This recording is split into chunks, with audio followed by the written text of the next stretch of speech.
Queremos hablar y entender más sobre este tema con Claudio Sivag. Él es decano de la Facultad de Ingeniería y Ciencias de la Universidad Adolfo Ibáñez y fue presidente ejecutivo también de Generadoras de Chile. ¿Cómo estás, Claudio? Qué gusto saludarte. Hola, Claudio. Buenos días, Patricio. Buenos días. ¿Cómo estás, Cata? Gracias por la invitación.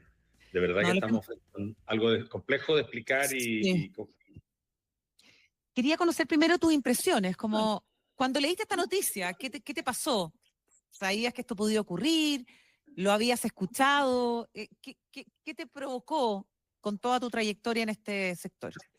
Bueno, efectivamente, yo llevo alejado propiamente tal de la industria de generación hace un poco más de 2 años, pero sigo muy involucrado. De hecho, cuando me enteré de la noticia, estábamos justamente en un almuerzo con muchos expertos académicos, gente de la industria, y obviamente muchos intuimos que esto iba a tener un impacto muy relevante en la opinión pública. Y a propósito de lo que tú planteabas antes, y felicitando a la radio en la confianza que tienen, esto impacta la confianza de la ciudadanía en las instituciones públicas, porque aquí lo que hubo es un error de cálculo de institución reguladora, y obviamente también un poco la pregunta que todos empezamos a hacer, bueno, ¿y por qué pasó esto?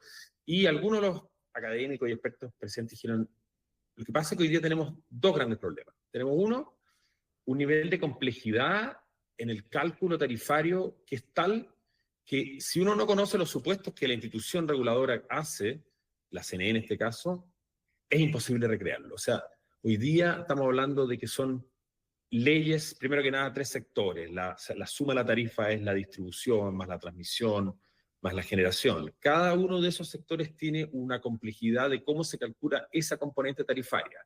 Después, a su vez, hay que territorializarla. O sea, cada comuna y cada sector tiene una tarifa que hay que calcularla por separado. Después hay leyes que se le aplican a cada una. Y después, para más remate, tuvimos hace, ¿no es cierto?, 4 o 5 años atrás un congelamiento tarifario. Entonces hay que, encima de eso, hay que reliquidar y hay que ajustar todos los parámetros que tuvo que ver con este congelamiento de la tarifa durante el estallido social. Y para colmo, finalmente, hay atrasos. Entonces, a veces pasa que, por ejemplo, en materia de distribución, estamos casi 4 años atrasados en la tarifa. Entonces, estamos a veces pagando tarifas de años anteriores. Entonces, la conclusión de esa mesa, que éramos como 20 expertos, era recrear el cálculo de una tarifa es casi imposible, y haber distinguido de que había hecho un cálculo del IPC en un caso y se había incluido 2 veces el IPC, era en simple imposible detectar, excepto cuando ocurrió que hubo una fiscalización de la SEC, y ahí como que de alguna manera esto empezó a verse, pero incluso al comienzo no sabían ni cuál era el problema. ¿Tú te la jugarías con que las generadoras no se habían dado cuenta que estaban recibiendo plata de más? Mira, esa es una pregunta que ha surgido harto en este momento. Primero que nada, yo he sabido tantos casos, por ejemplo, acabo de enterarme un caso en el sistema eléctrico de uno de los sectores de Estados Unidos, también un error de $300 millones, el triple que en este error. Y también el error se pagó, se liquidó, y por eso están estos informes preliminares, y después se revisan, y por eso todos los actores los miran. Yo, a propósito de lo que he recogido y de lo que he escuchado, de la complejidad del cálculo, es que era imposible saberlo por 2 razones. Uno, porque como los 4 años anteriores la tarifa estuvo congelada, el IPC para eléctrico era 0, algo que en ningún país del mundo ocurrió, que ocurrió por el estallido social. Nadie se dio cuenta en esos 4 años, hasta el 2023. Y ahora este último año, que es el año que primera vez empieza a haber de nuevo incorporación del IPC, dado que además es un monto que, si uno lo pone en términos globales, acordémonos que más o menos al año el sector eléctrico factura como $6.000 millones. Y acá estamos hablando de 100 a su vez distribuido en cientos de empresas. Entonces, yo puedo asumir, partiendo de la buena fe de muchos, de que esto caía 100 sobre 6.000 para toda la industria, o sea, distribuido entre todo, era muy difícil de detectar, muy difícil de detectar. Ya. Ahora, Claudio, lo que viene, el ministro García dijo que las empresas tenían que compensar lo cobrado en exceso. ¿Coincides con esta interpretación? A ver, permanentemente existen estas reliquidaciones. Como digo, las distribuidoras se les debe hoy día, por ejemplo, plata porque no se han actualizado las tarifas de hace casi 4 años. A las generadoras se les debe como $4.000 millones, que fueron la deuda que se acumuló después del congelamiento de tarifa. Y entonces permanentemente uno ve que las tarifas suben y bajan por un enorme nivel de compuestos.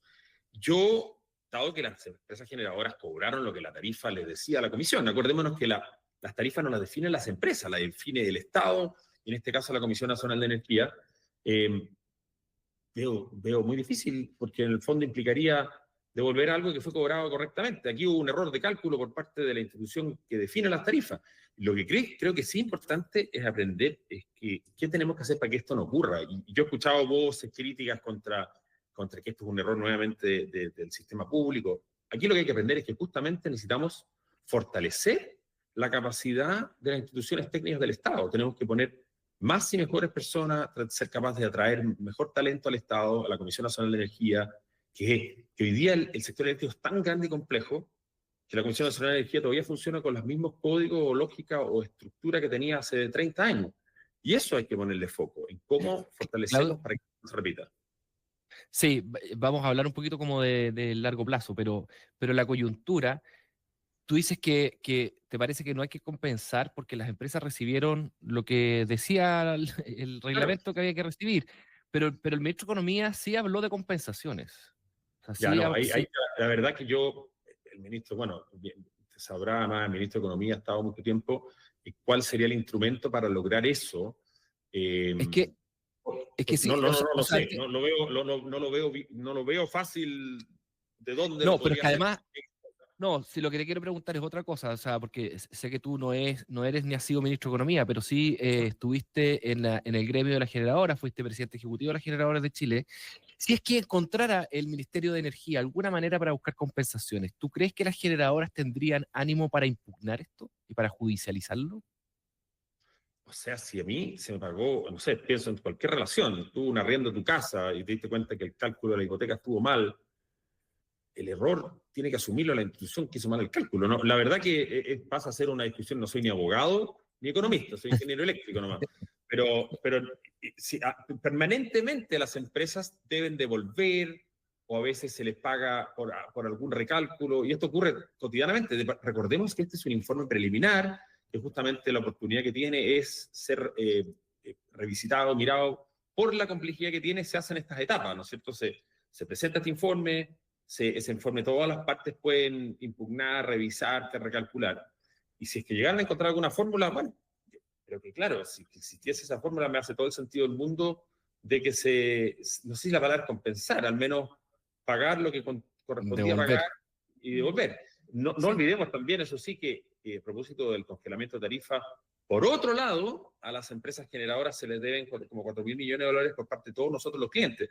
Entonces, no sé si también sería una buena oportunidad de, por así decirlo, prepagar esa deuda y con eso permitir rebajar las tarifas futuras.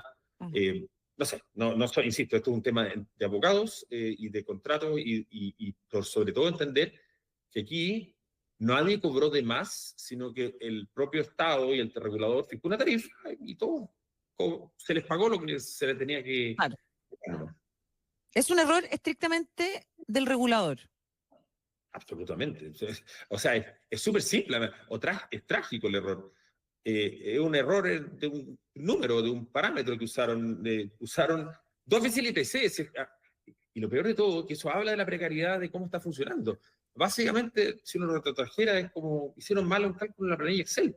Acá esto se calcula en base a modelo, pero que están finalmente un par de funcionarios que además, producto un poco, por varias razones, producto que hoy día la CNE siempre ha sido como el semillero del talento de la industria eléctrica. Hoy día hay tantas empresas y tanto mercado que la competencia es muy fuerte y se le ha levantado mucha gente a la CNE. Entonces yo los veo sufrir, además se le han creado leyes, y muchas veces en Chile creamos leyes, la ley de estabilización, la ley de incentivo no sé cuánto, la ley para las compensaciones por estar en zonas de generación térmica, y nadie mira cuando produce una ley que está la CNE con la misma capacidad, teniendo que calcular todas estas complejidades, y nadie le agrega más recursos ni más capacidad técnica a la CNE.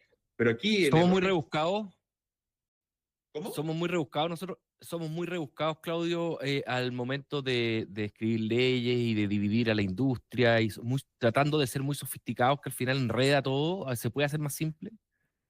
Bueno, yo creo que esta es una oportunidad de simplificación regulatoria, sí, pero nosotros fuimos pioneros globales en cómo diseñamos la industria eléctrica. De hecho, fuimos imitados por Inglaterra y por muchos países del mundo, cómo se diseñó en el año 80. Y no diría muy enredados, pero sí no ponemos al diseño las capacidades. O sea, diseñamos la ley, pasamos una ley, pero luego el Estado, que tiene que implementarla, no le ponemos los recursos necesarios para implementarla. Gastamos mucho tiempo en el diseño y poco tiempo en pensar cómo esto luego tiene que implementarse.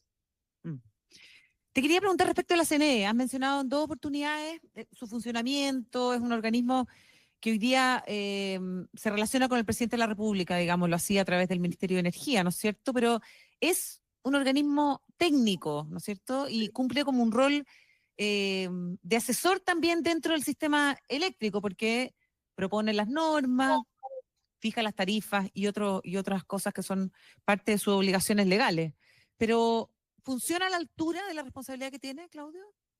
Bueno, ahí está yo creo que más bien el gran desafío, es cómo fortalecemos, por un lado, la capacidad técnica, la atracción de talento, la retención de talento, esa es la parte como capacidades, y por otro lado, cómo se independiza mucho más de los ciclos políticos. Consideremos que antiguamente, hasta el 2010, la CNE era una institución técnicamente que mucho más fuerte e independiente, y con la creación del Ministerio de Energía se le sacó una parte de la CNE, se creó el ministerio, con eso se debilitó en parte las capacidades de la CNE, pero si bien la CNE tiene un mecanismo de nombramiento por la alta dirección pública, y eso de alguna manera asegura que las personas que lo lideran sean idóneas, sigue estando en la debilidad que depende de los ciclos políticos. ¿Por qué? Como tú lo decías, los nombra el presidente de la República a través del ministro, y en los últimos 15 años hemos tenido, ahora no sé, 12 o 13 ministros de energía.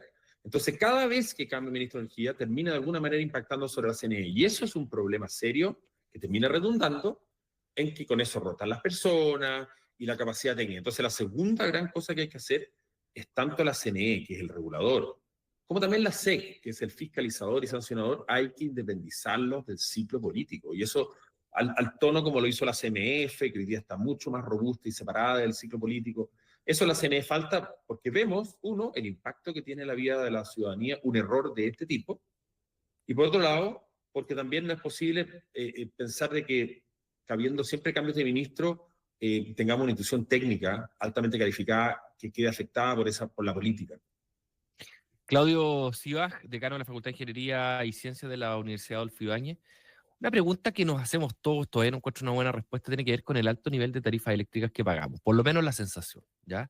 Y esto te lo quiero preguntar en el contexto donde hace algunos años atrás nos dijeron que si es que hacíamos todas las inversiones necesarias para convertir esta matriz hacia una que tuviese más energías renovables no convencionales, no solo íbamos a contribuir con el medio ambiente, sino que además íbamos a tener energía mucho más barata. Tenemos la matriz de más o menos la mitad de energías renovables no convencionales, sin embargo, seguimos pagando tarifas bien altas. ¿Por qué?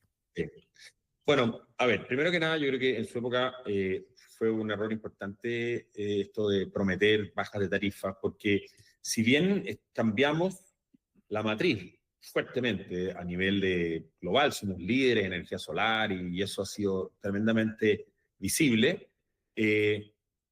estos insumos antes eran comprar combustibles y ahora son más bien comprar equipos. Entonces cambiamos, por así decirlo, costos operacionales, que son súper vulnerables a las fluctuaciones del precio del carbón, el precio del gas, por comprar equipos que hay que pagarlo, y eso hay que pagarlo en dólares. Y no olvidemos que cuando fue antes del estallido social de octubre, el dólar estaba en 6.50 y hoy día el dólar está cerca de 1.000. Entonces ya por ese mero hecho, nuestras tarifas subieron muchísimo. Súmale el efecto que hubo producto del propio estallido del congelamiento de tarifas, que estamos repagando una deuda que se acumuló. Chile fue el único país del mundo que durante la pandemia y con la invasión rusa a Ucrania, la electricidad no subió de precio durante 4 años. Y ahora estamos pagando esa deuda.